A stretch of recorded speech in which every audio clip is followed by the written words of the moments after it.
Titus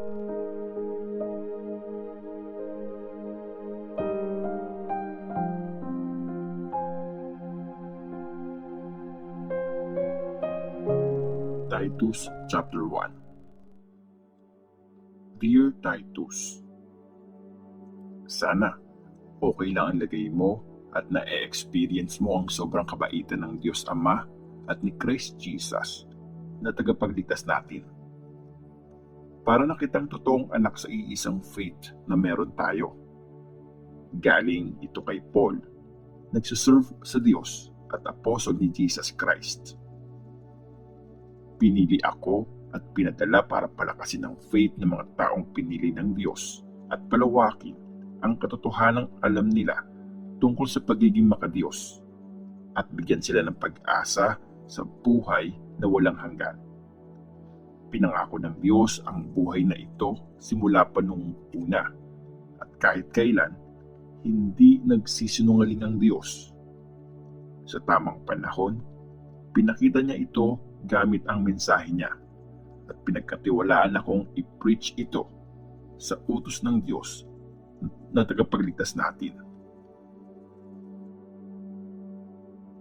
Ang trabaho ni Titus sa Crete. Iniwan kita sa Crete para maayos mo yung mga kailangan pang ayusin at makapag-appoint ka ng mga leaders ng church sa bawat bayan. Tandaan mo ang mga inutos ko. Dapat walang nakikitang kahit anong mali sa isang leader.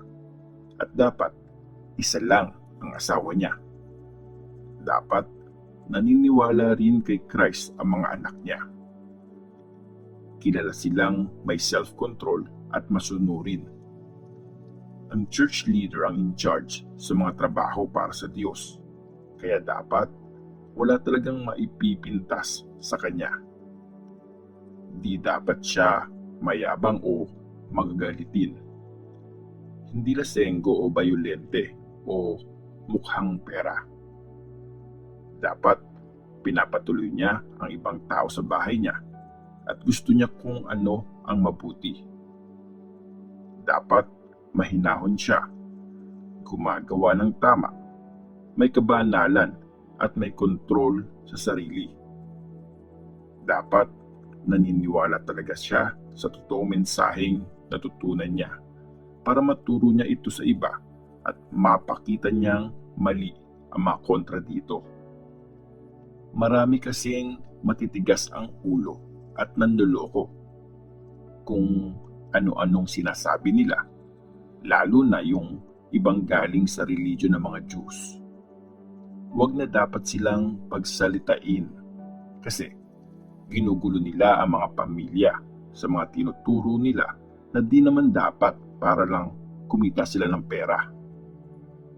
Mismong taga-Crete at sariling prophet pa nila ang nagsabing sinungaling ang mga Cretans.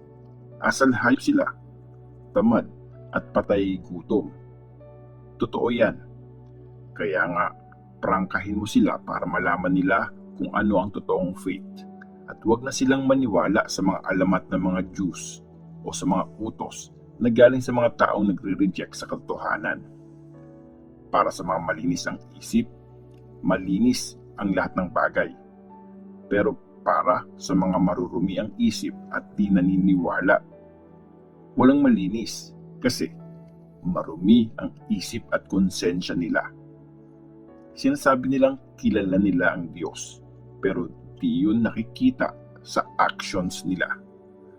Sila yung mga taong masama ang ugali, mga di sumusunod sa Diyos at walang magagawang mabuti.